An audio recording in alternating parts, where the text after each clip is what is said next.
지혜로운 자는 미래를 대비합니다. 인간이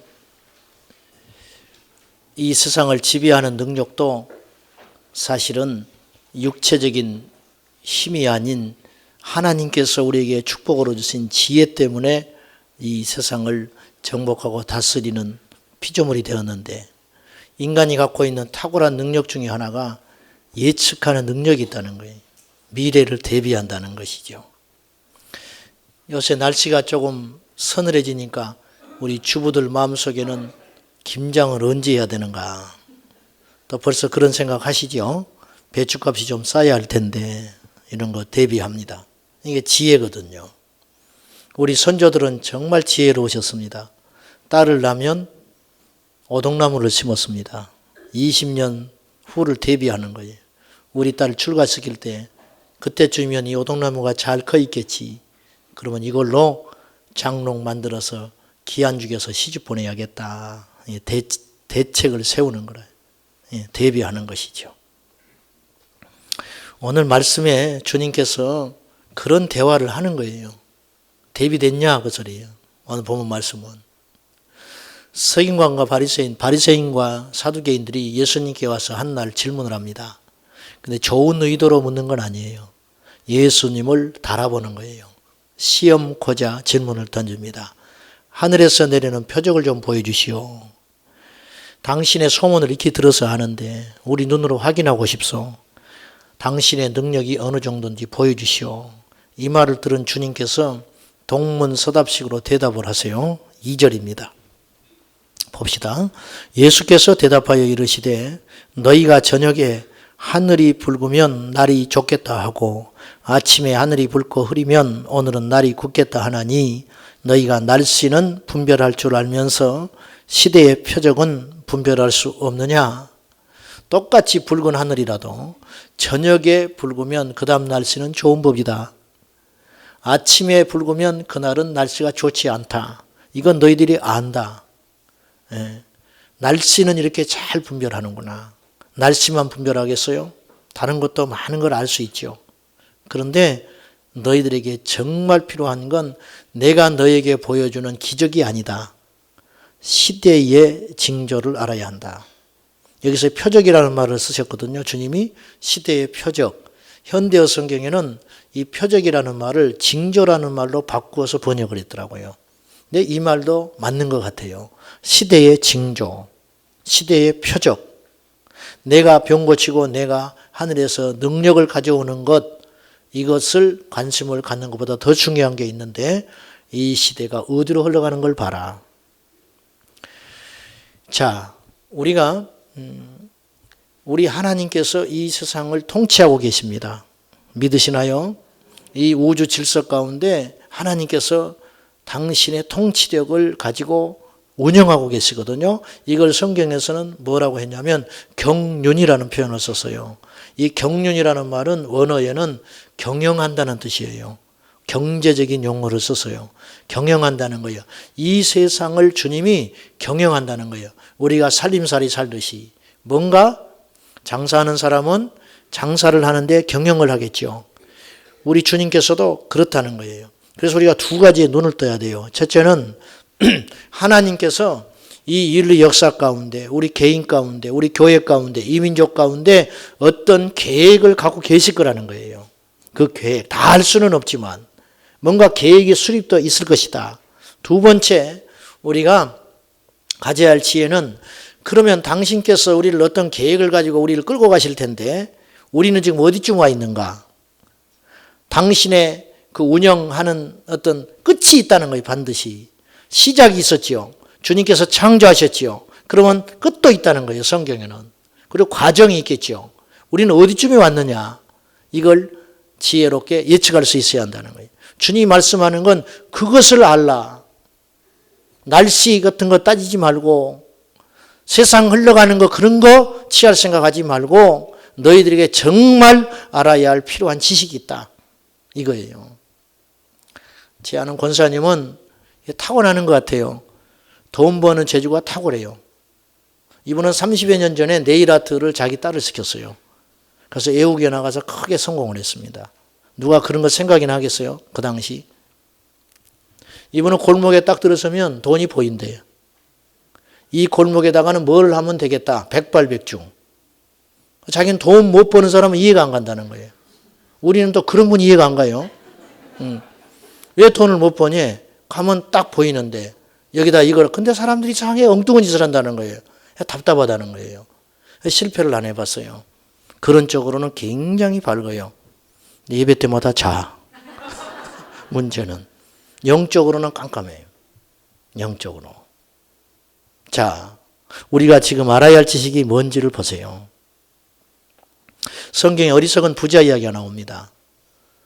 세상에는 굉장히 지혜로운 사람입니다. 예측 능력이 뛰어났습니다. 재산이 늘어나니까 창고를 미리 지었습니다. 근데 주님은 그에게 말씀하세요. 어리석은 부자라. 지혜롭다 말하지 않아요. 어리석은 자야, 오늘 밤에 네 영혼을 취하면 어떻게 되겠느냐. 그 준비는 안 하는 거예요. 다른 건 다 준비하는데 이게 속고 있는 인생이라는 거예요. 우리가 세상에 있는 지식을 다 알 수는 없지요. 만약에 정말 필요한 하나의 지식을 취한다면 우리는 어떤 지식을 취해야 되겠냐는 거예요. 저는 제가 봐도 참 무식한 게 많은 것 같아요. 난 라떼라는 말을 지지난 줄 알았네. 라떼라는 말을 듣기는 했죠. 또 뭐 라떼 시켜도 먹고 봤지만은 우유 들어가는 걸 라떼라고 한다면서요? 카페가 열면서 알았네, 제가. 제가 부페를 88년도 서울 와서 처음 먹어봤어요. 부페를. 소망교회에서 선배가 결혼식을 한다고 그래서 갔더니 사람이 너무 많아요. 줄 서가지고 있는데 음식도 부페래. 왜 부페된 음식을 먹나? 그때까지만 해도 잔치집에 가면 갈비탕 하나 먹는 게 다인데 전 먹고. 근데 줄을 서서 음식을 받아 먹어요. 근데 앞에 하는 사람 어떻게 하는가 봤지. 접시에다 음식을 하나씩 담아요. 그래서 나도 담았지요. 밥 두고 김치 담고. 근데 다른 사람은 잘 안 떠. 나만 잔뜩 채워졌어. 점점점 갈수록 맛있는 게 많아요. 자리에 앉았지요. 나보고 그래 친구들이 왜 이런 거 갖고 왔냐는 거예요. 또 전놈 소리 듣기 있어. 나 이런 거 좋아해. 기죽기 싫어서. 그래 몰랐어요. 물정을. 지금도 모르는 게 참 많습니다. 날마다 배우는다 그런 생각하는데 근데 한 가지는 알아요. 예수 그리스도가 길이라는 거. 그건 일찍이 알았어요. 제가. 일찍이. 모르는 사람이 의외로 너무 많아요. 내 의도 아니고 자랑도 아니라 현실이 그렇더라는 거예요. 현실이. 영적인 무지를 주님께서 꾸짖고 있는 것입니다. 세상의 이치는 너무 밝다 이거예요. 처세술 너무 밝더라. 근데 정말 필요한 지식은 모르더라는 거예요. 잘하는 예화 하나 할게요. 저명한 교수가 배를 타고 뱃사공하고 강을 건너가는데 한심하거든요. 이 사람은 맨날 무슨 생각을 가지고 살까? 여보, 당신 인생이 뭔지 아시오? 뱃사공이 대답해요. 나 그런 거 복잡한 거 모르요. 철학은 좀 들어봤어? 철학이 밥 먹여줍니까? 그러면 하늘은 알겠네. 맨날 별 보고 사니까. 천문학에 대해서는 좀 아시죠? 몰라요. 좀 가다가 배가 뒤집어졌다고 그래요. 물속에 빠져가는 이 교수가 나 좀 살려주소. 그러니까 뱃사공이 이렇게 말했대. 나는 철학도 인생도 모르는데 수영하는 법은 알아. 죽었대 그 사람은. 응? 꼭 우리가 이렇게 산다는 거예요. 정말 알아야 할 지식이 뭐냐. 오늘 영적인 눈이 떠지시기를 축복합니다. 지난주에 하나님이 저에게 주시는 마음이 있었습니다. 저에게 주시는 마음.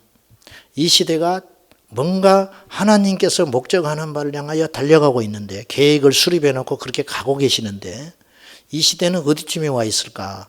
종말이라. 그건 누구도 부인 못해요. 뭔가 끝자락에 와 있는 건 사실이에요. 물론 이 하나님의 시간과 우리 시간은 다르지요.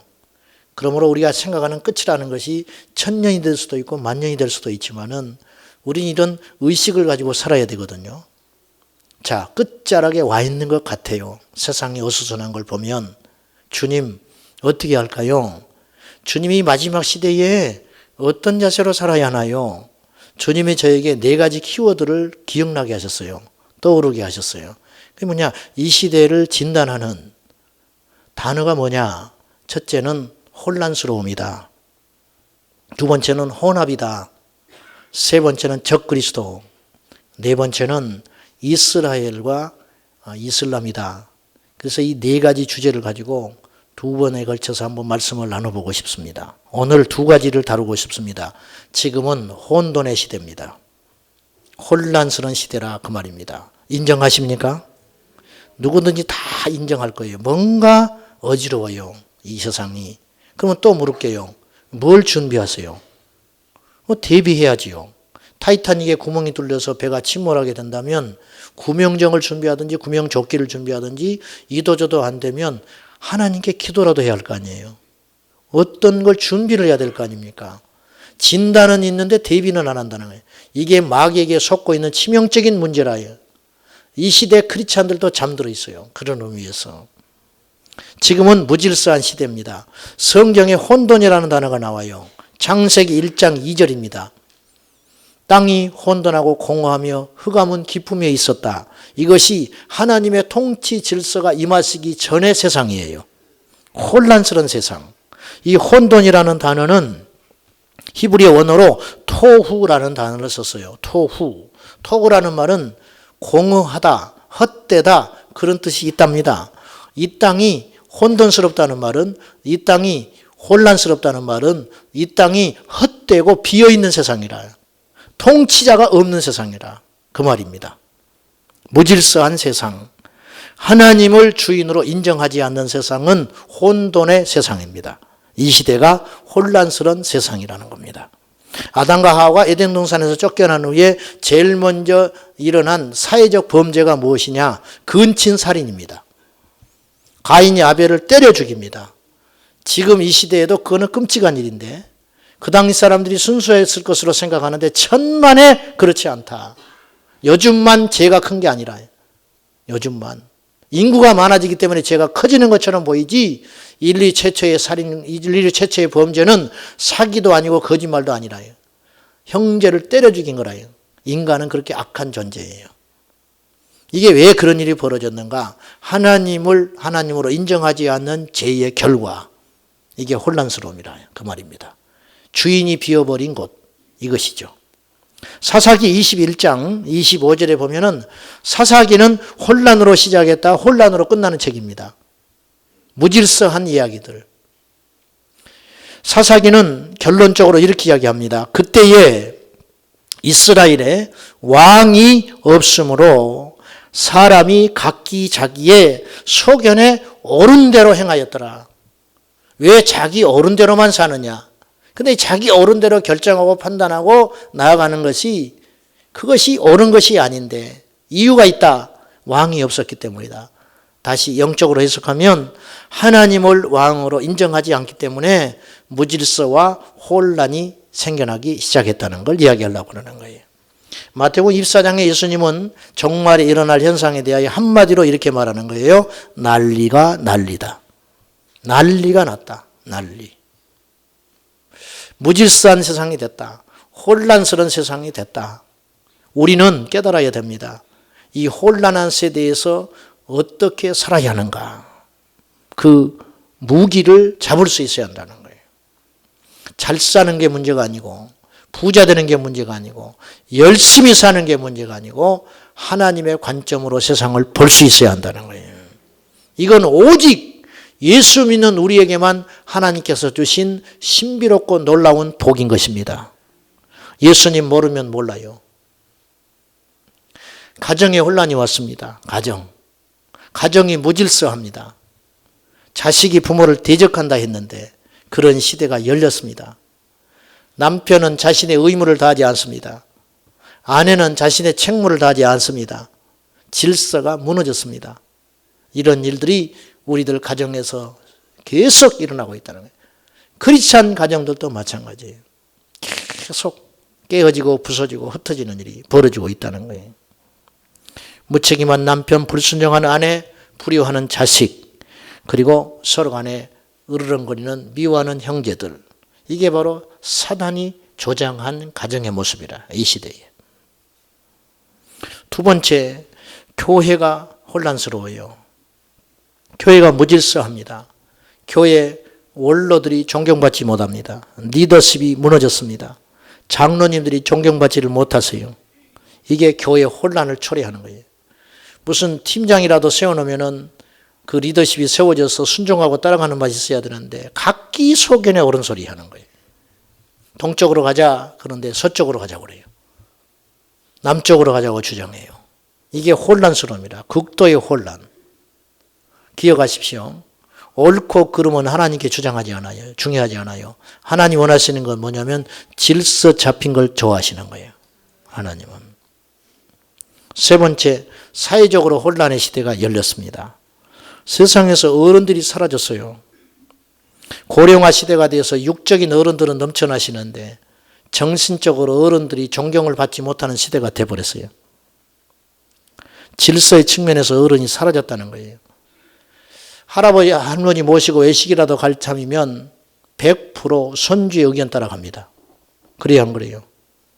할아버지는 동동지에다가 빈대떡 먹고 싶은데 이 손주놈은 피자 먹자고 그래요. 할아버지 할머니는 뭣도 모르고 가서 서양 빈대떡 먹고 앉아있다가 느끼한 거 치즈가루 뿌려다가 먹다가 집에 들어가서 된장국 끓여서 다시 밥 먹어야 돼요. 응? 그걸 당연하게 생각하는 거예요. 당연하게. 질서가 없어요. 질서. 애들이 왕이야. 음식점에 가도 애들이 왕이에요. 애들이. 휴지 티스를 띄어서 난리 진창을 떨어도 뭐라 하면 내 새끼 뭐라 한다고 쏘아붙이지 잘못했다고 말하는 부모가 거의 없어요. 지난 5월 23일 날 여러분 아는 이야기예요.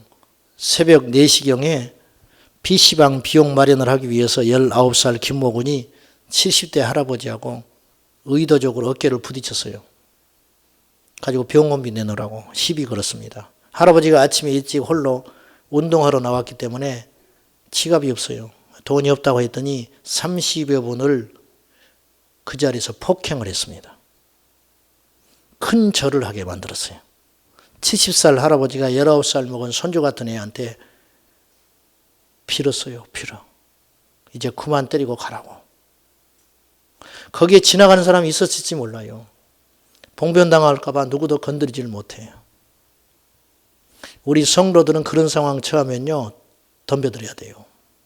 못된 놈이라고. 그러니까 30분을 때리다가 서로 헤어졌는데 또 따라와. 그러니까 이만하고 가라고 할아버지가 사정했는데 또 때렸어요. 그 할아버지 다행히 돌아가시진 않았어요. 그런데 이미 그날 아침에 이 할아버지는 인격적으로 죽으신 거예요. 인격적으로. 이게 세상의 무질서라는 거예요. 세상의 무질서. 저는 도덕을 이야기하는 게 아니에요. 도덕을. 이 시대를 보자는 거예요. 이 시대를. 우리 교회는 어른들이 큰소리 치는 교회 됐으면 좋겠습니다. 애들이 큰소리 치는 교회가 아니라 이놈들은 앞으로 큰소리 칠 날이 많아요. 앞으로. 어른들이 줄 서서 밥 안 드셨으면 좋겠어요. 우리 교회는. 설거지 하는데 젊은 사람들은 앉아서 밥을 먹고 있어. 어른들은 설거지를 하는데. 애들 인사하라고 그렇게 가르쳐도 인사를 안 해요. 앞으로 인사 안 하는 것들은 혼내세요. 인간이 아니에요. 인사 안 하는 것들은. 질서가 없는 가운데 자라는 아이들이 실력을 갖추면요. 괴물이 되는 겁니다. 실력 있는 무서운 괴물, 무서운 일이 벌어지는 거죠. 그들이 판검사가 되고 대통령이 된다고 생각해 봐요. 끔찍한 일이 벌어지는 거죠. 우리 어른들도 맥심 커피만 안 좋아해요. 내리는 커피도 좋아해. 예수풀에서는 70세 이상은 공짜라.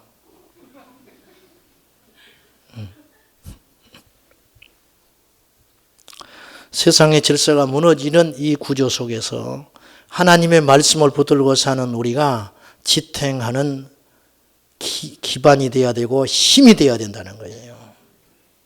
교회에서쳐도 이거 무너지면 어떡하냐는 거예요. 물론 한국 교회는 유교적 기독교 색채가 강합니다. 그래서 성경대로 봅시다. 다른 건 난 잘 모르겠어요. 성경은 뭐라고 그랬냐? 어른을 공경하라 했어요. 그래서 그대로 가는 거예요. 그냥. 네 번째, 영적인 혼란이 초래되고 있습니다. 여기저기서 다 진리라고 이야기를 해요. 똑같이 성경을 보는데 다른 소리를 해요. 영적 혼란이 빚어지고 있습니다. 성경에 있는 이야기를 하기는 해요. 여러분, 성경 구절 인용한다고 성경적인 이야기가 아니에요. 아시겠습니까? 성경 구절을 제일 많이 인용하는 데가 신천지입니다. 이단들이 성경을 더 잘 이용해요. 그러나 그건 이용하는 것이 순종하는 건 아니라 성경은 구절로 보는 책이 아니에요. 시사 선택에서 보는 책이 아니에요. 성경은 100% 순종하며 따라가는 책이라는 거예요. 근데 편식을 하고 있어요. 그래서 진리가 어그러지고 있는 거예요. 극도의 혼란, 이 시대가 영적으로 극도의 혼란. 두 번째는 혼합에 대한 이야기를 하고 싶어요. 조금 고상한 이야기를 한다면 다양성이겠죠. 세속화, 상대주의, 다원주의 다 같은 말이죠. 한마디로 말하면 섞여 있다는 거예요. 진리와 비진리가 섞여 있습니다. 이 세상은 하나님이 창조하신 이 세상은 아담과 하와의 타락 이후에 진리와 비진리가 끊임없이 다퉜습니다. 그런데 이 세상 우리가 살면서 이 혼돈스러운 제약된 세상에서 우리가 진리를 지키고 사는 건 만만치 않는 일인데 진리와 비진리가 함께 갈 수밖에 없는 구조지만 그러나 타협해서는 안 된다는 거예요. 어쩔 수 없이 공존을 해요. 참과 거짓이, 신앙과 불신앙이, 세상과 하나님의 나라가 끊임없이 함께 충돌하고 가지만 그러나 함께 손잡을 수는 없다. 이게 세속화예요. 주님은요, 어떤 경우에도 섞이는 거 되게 싫어하세요. 레위기 19장에 보면 여러 가지 금지한 것도 있고 권하는 내용들도 많은데 레위기 출애굽기부터 쭉 레위기법 19장에 보면은 세 가지를 섞지 말라고 하세요. 특히 첫째, 짐승들의 교미를 할 때 다른 종과 섞이지 마라 그래요. 유전자 조작이 사실은 심각한 문제가 될지 몰라요. 앞으로 이미 뭐 나타나고 있지만. 두 번째는요, 종자를 섞어 뿌리지 마라 그래요. 팥을 뿌리면 팥만 뿌려야지 팥에다가 콩을 섞어 뿌리지 말라는 거예요. 섞어 뿌리지 마라. 세 번째 특이한 거는 옷도 말이죠. 이제 만들어서 입을 때 혼방 입지 마라 그래요. 다른 걸로 섞어서 옷을 만들어 입지 마라. 남자는 여자 옷 취하지 말고 여자는 남성 옷을 입지 마라. 이런 거. 섞이는 걸 대단히 싫어하신다는 거예요. 우리 하나님은. 육체적인 것도 마찬가지고 영적인 것도 마찬가지. 동성애를 성경은 금하고 있습니다. 왜냐? 섞는 것이기 때문에 그래요. 그거는. 동성애도 인권이 있겠지요. 전제 조건이 있어요. 동성애들도 구원받아야 됩니다. 그러나 전제가 있습니다. 회개하고 돌아와야 됩니다. 옳다 말하면 안 돼요. 옳다 말하면. 주님께서 제자들을 파송하실 때 너희는 세상으로 가라 그랬어요. 이게 성경적입니다. 너희는 세상의 소금이다. 너희는 세상의 빛이라. 세상에 가서 싸우라. 세상을 집어삼켜라. 이게 하나님 명령이에요. 근데 어떻게 되냐면 이 세상은 세상이 교회에 와서 교회를 집어삼키고 있어요. 교회에 하나님이 안 계셔요. 하나님이. 입으로는 하나님을 말하는데 하나님이 안 보여요. 사람들이 교회 와서 깜짝 놀라는 거예요. 하나님이 안 계셔요. 목사만 있어. 사람의 제도만 있어요. 프로그램만 있어요. 시스템만 있어요. 찬양대가 잘해요. 친절해요. 근데 예수님이 안 계세요. 예수님이. 어느 치객이 교회 와서 난동을 부렸습니다. 계속 와서 시끄럽게 해요. 참다 못하 집사님이 나가셔서 왜 이러시냐고. 그랬더니 이 치객이 이렇게 이야기했어요. 여기 하나님 좀 나와보라 그래. 여기 하나님 좀 나와보라 그래. 그랬더니 집사님 이렇게 말했어. 여기 하나님 안 계시는데요. 그 말해 놓고 이분이 깜짝 놀랐다는 거예요. 무슨 뜻으로 이 말한지는 우리가 다 알아요. 이제 잠잠히 보내고 싶어서 교회에 와서 하나님을 찾았어요. 근데 교회에서는 하나님이 없다고 이야기를 해요. 왜? 교회는 세속화 되어버렸거든요. 교회는. 이게 무서운 소리입니다. 여러분, 잘 아는 이야기겠지만은 개구리를 물속에 넣어놓고 냄비를 데우면, 서서히 데우면 개구리가 도망을 못 나온다는 거예요. 따뜻해서. 끓는 물에 개구리를 던지면 튀어나오지만은 그렇다는 거예요. 영적 원리가 그렇다. 그 말입니다. 주님은 우리를 부르시고 교회를 세울 때 교회 같은 세상을 한번 만들어보라 그렇게 말하시는 거예요. 세상에서가 소금이 되라 빛이 되라는 말은 교회 같은 세상을 한번 만들어봐라. 사람답게 사는 세상. 하나님이 통치하는 하나님의 절대 주권이 지배하는 세상, 하나님의 나라를 만들려고 교회를 세우셨어요. 세상에. 근데 교회가 그 역할을 못하니 어떤 일이 벌어졌느냐. 세상이 교회에 와서 교회를 집어삼키기 시작하는 거예요. 그래서 세상 같은 교회가 돼버렸어요. 세상 같은 교회. 이상해요. 좋은 강연을 하나 듣고 가는 것 같아요. 예배 끝나고 나면은. 좋은 강연. 행복하라는 거예요. 성공하라는 거예요. 긍정적 마인드를 가지라는 거예요. 그런 소리는 사찰에 가서도 들어요. 그런 소리는 에세이집 하나 읽으면 된다고요. 교회에서만 들어야 할 말씀이 있다는 거예요. 생명. 천국과 지옥. 천국과 지옥을 어디 가서 듣습니까? 그런 소리를. 교회에서만 듣는 것이죠. 근데 교회에서 외치질 않아. 외쳐도 사람들이 싫어해요. 주님의 재림. 누가 가르쳐 줍니까? 주님이 다시 온다는 소리를. 어디서 그 소리를 들어요? 성경에서 들어야지요. 교회에서 들어야지요. 교회는 1년 365일 그거 전하는 거예요. 근데 사람들이 싫다고 그래요. 어느 날 강단이 세상의 인문학과 경영학과 처세술과 리더십으로 지배해버렸어요. 강단이. 스티븐 코비가 성공하는 사람들 이렇게까지 있을까? 우리나라에 리더십 센터가 있습니다. 막대한 돈을 들어야 그거 들어가요. 목사님들이 재벌 총수들하고 같이 강의 들어요. 가서. 뭘 배웁니까? 가서. 무엇을? 나도 나중에 맛이 가서 그렇게 될지 모르지만은 등 따시고 배부르니까 길은 먼 곳에 있지 않고 가까운 곳에 있는데 이걸 두고 사방으로 돌아다니는 거예요. 옛날에 우리 믿음의 선배 목사님들은 솔직히 많이 배우시질 못했어요. 그때는 다 목회자의 길이 어려우니까 똑똑하고 잘난 사람은 그 길을 안 갔어요. 솔직한 말로. 그러나 그분들은 무릎으로 목회하셨어요. 그분들은 생명을 걸었어요. 근데 요새는 너무 하는 게 많아요. 너무. 많은 것이 우리를 살리는 게 아니라 진짜가 살린다는 걸 알아야 돼요. 진짜가. 혼합주의를 조심하십시오. 여러분 신앙이 세속화되지 않도록 조심하세요. 예수 그리스도는 어제나 오늘이나 영원토록 동일하시다.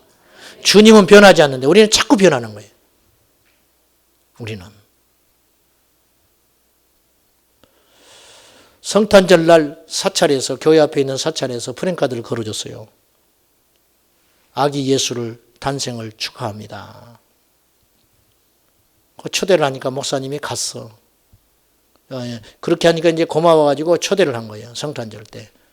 그러니까 이제 성녀들이 왔어요. 교회에 왔어. 그리고 인사도 해줘서 박수치고 환영한다고. 주의 이름으로 사랑합니다. 축복합니다.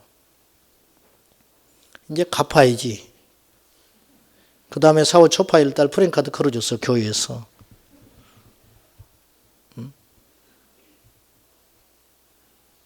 부처님 오심을 축하합니다. 또 초대했네. 4월 초파일날 갔어요. 목사님들이. 어떠세요?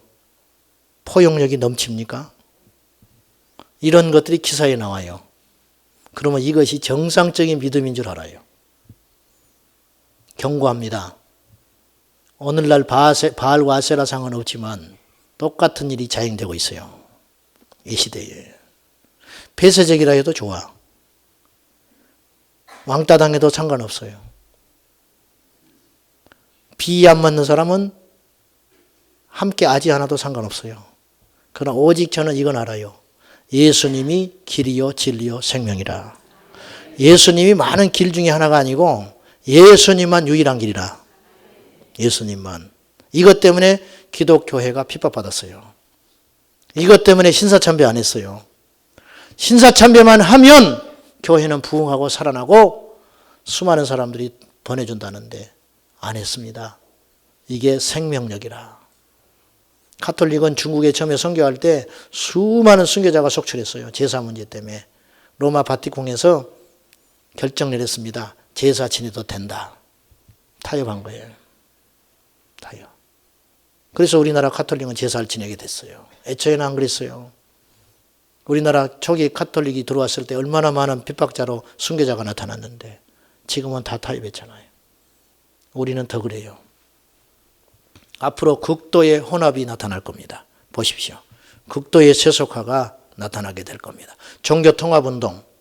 너도 좋고 나도 좋다.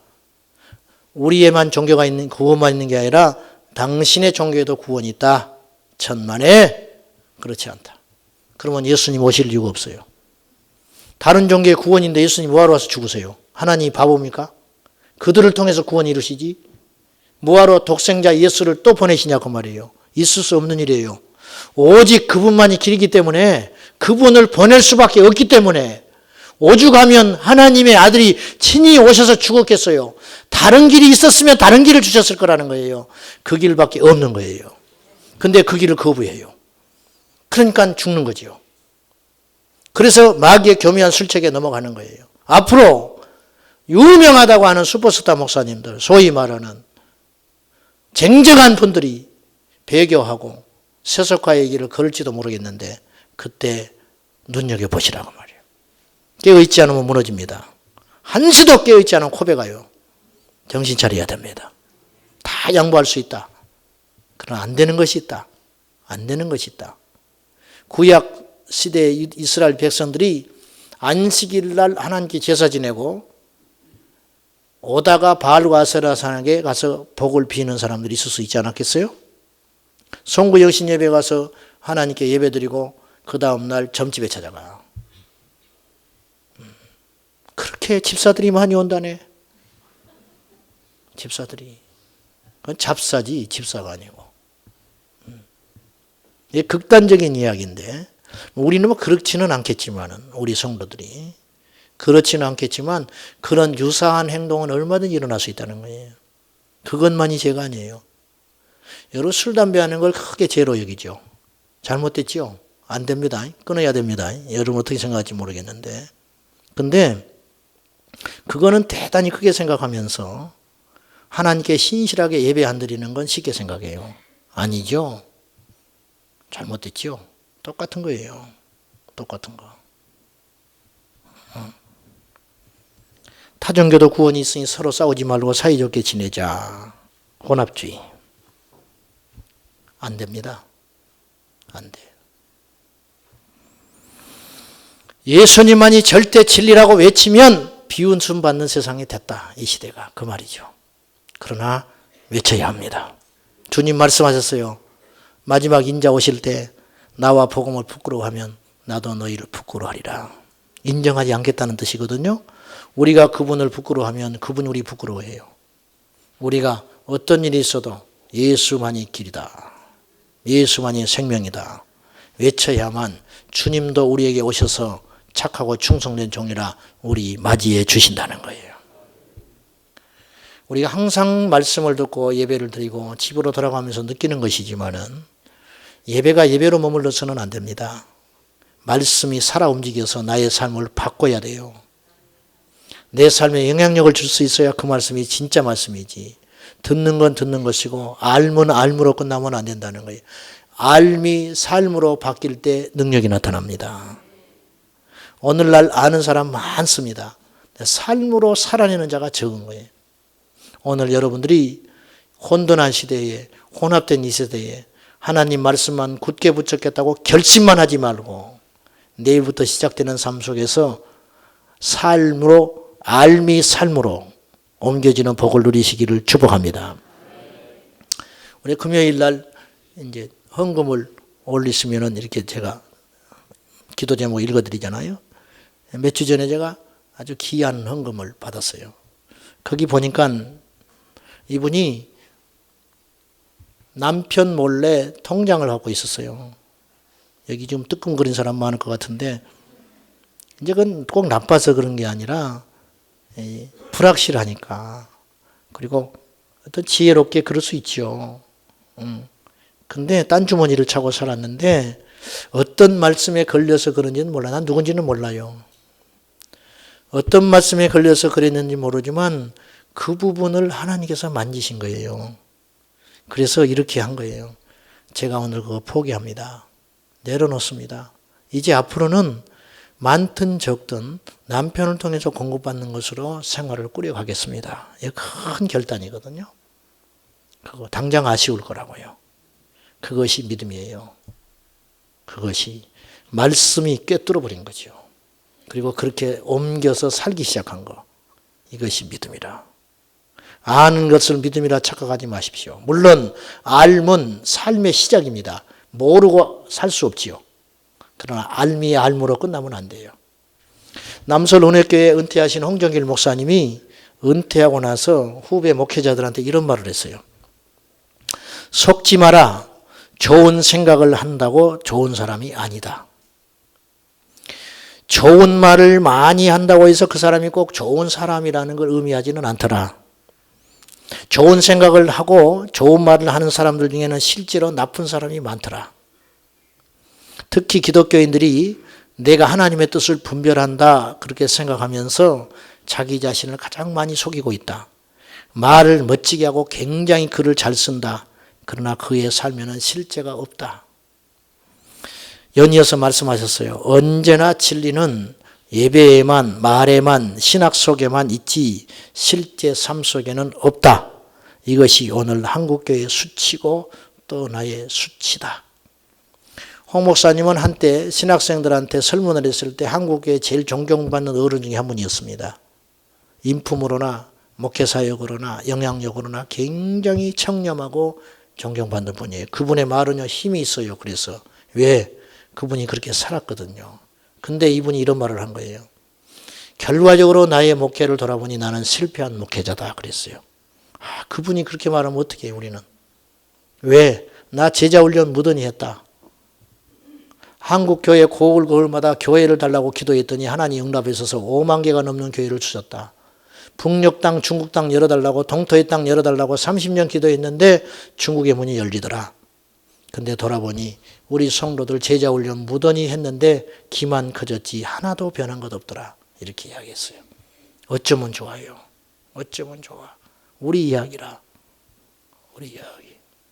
때로는 설교하는 제 자신이 이런 생각을 해요. 설교 무용론을 생각해요. 설교가 사람을 바꿀 수 있을까? 설교가 과연 사람을 바꾸고 있을까? 설교가. 제가 21살부터 설교했거든요. 27년 설교한 거예요. 근데 설교하는 나도 안 바뀌는 게 너무 많은 거예요. 사랑하는 여러분, 혼돈한 세상입니다. 교회인지 세상인지 뒤죽박죽 돌아갑니다. 믿음의 절개를 지키셔서 마지막 날에 지혜로운 하나님의 사람들 다 되셔서 천기만 분별하는 걸 자랑하지 말고 이 영적 분별력을 가져서 승리하시기를 축복합니다. 기도하십시다. 하나님이여 치열하게 살겠습니다. 진리 붙들게 살겠습니다. 길이 아니면 가지 않겠습니다. 하나님의 진리의 말씀 굳게 붙잡고 이 시대를 인간의 관점으로 보지 말게 하시고 하나님의 시야로 보게 하소서. 믿음으로 승리케 하여 주시옵소서. 오늘 예배하는 우리 성도들 중에 세상에는 지혜로우나 하나님 말씀에는 무지한 자들이 있을까 싶습니다. 깨닫게 하소서, 깨어나게 하소서, 예수님의 이름으로 기도하옵나이다. 아멘.